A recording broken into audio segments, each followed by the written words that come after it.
Hi guys, let's understand question 17th. If x is equal to a cos t plus t sin t and y is equal to a sin t minus t cos t, find d square y by dx square. The answer is, given functions are x is equal to a cos t plus t sin t and y is equal to a sin t minus t cos t. Now differentiate both the functions with respect to t independently. We get dx by dt is equal to d of a cos t plus t sin t upon dt is equal to a into differentiation of cos t is minus sin t plus a into sin t plus t cos t. Over here we have applied the product rule, which is equal to minus a sin t plus at cos t, which is equal to at cos t.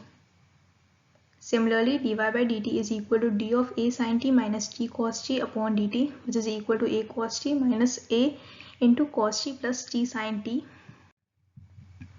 which is equal to a cos t minus a cos t plus at sin t, which is equal to at sin t. Now dy by dx is equal to dy by dt upon dx by dt, which is equal to at sin t upon at cos t is equal to tan t. Now the second derivative d square y by dx square is equal to d by dx into dy by dx, which is equal to sec square t into dt by dx, which is equal to sec square t into sec t upon at, which is equal to sec cube t upon at. Since dx by dt is equal to at cos t, this symbolizes dt by dx is equal to 1 by at cos t, which is equal to sec t by at.